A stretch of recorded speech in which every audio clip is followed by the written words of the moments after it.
So pre-foreclosures, obviously someone is falling behind payments. Now, here's the thing with somebody that's getting ready to go in pre-foreclosure, like the owner, they already know, hey, I can't make next month's payment, but they don't do anything, right? They just kind of stress out about it. Generally, after about 3 months of missed payments, the bank's going to start, sending letters saying, hey, you owe this much or late.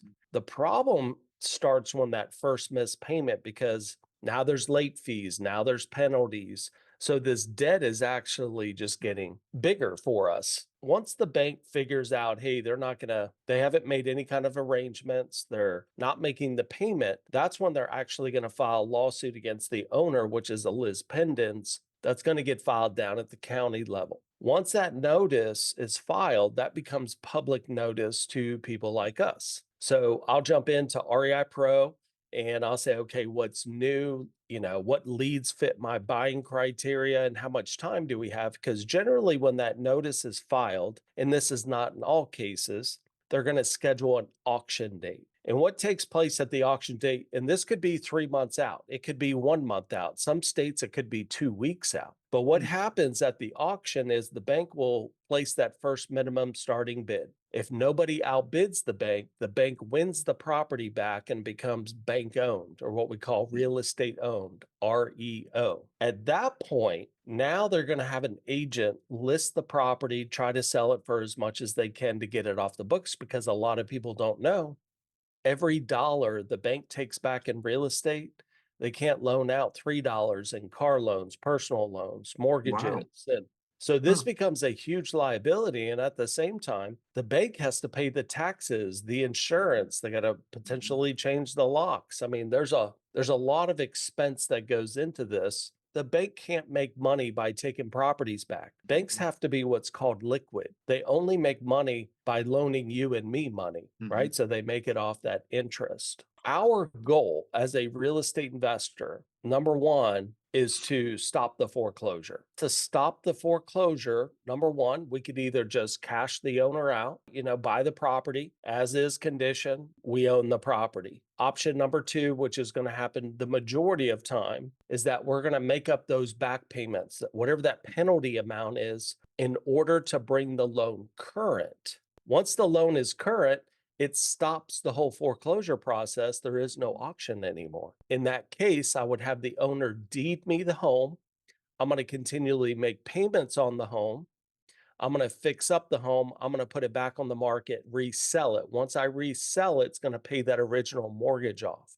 There are many scenarios where we could potentially, help the owner move, which we do a lot. I'll give moving money because a lot of people, they can't even pay the cell phone bill when they can't pay their mortgage. Save their credit because, foreclosure is going to be 7 to 10 years. So once they go through this with us, they'll have late payments on their credit report over the last X amount of months. But after that, that's all that's going to be dinged on their credit report, right? Because you have to think about it. If an owner goes through a foreclosure process, how would you even rent an apartment? Because if you're the landlord of the apartment, you're going to be like, well, look, how do I know you're going to pay me on time if you can't even make your own mortgage payments on your own Mhm. home? This is really bad news for the owner. So it's going to be hard to find a place to move to.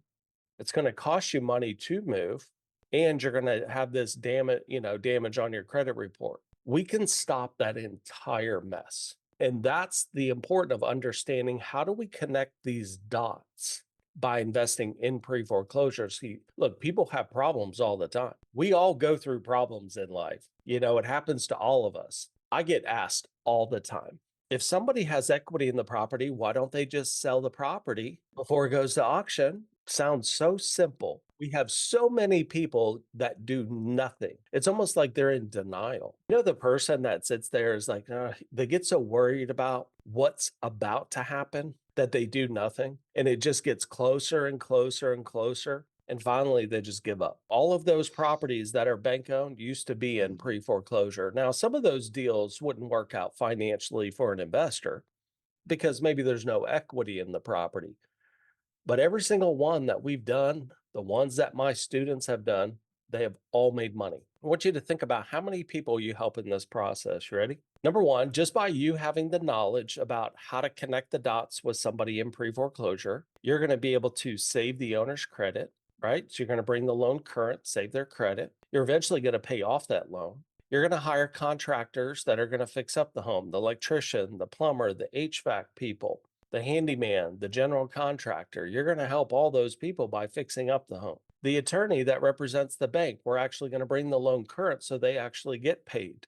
You're going to help our attorney that actually draws up and closes this transaction. Then, if I use a realtor to sell the house after I fixed up the property, they're going to get a commission. We've worked with a lot of properties that were in HOA areas. You helped Mhm. so many people in this process. Blows me away today that not many people understand how to connect these dots. Every investor should be focused on it.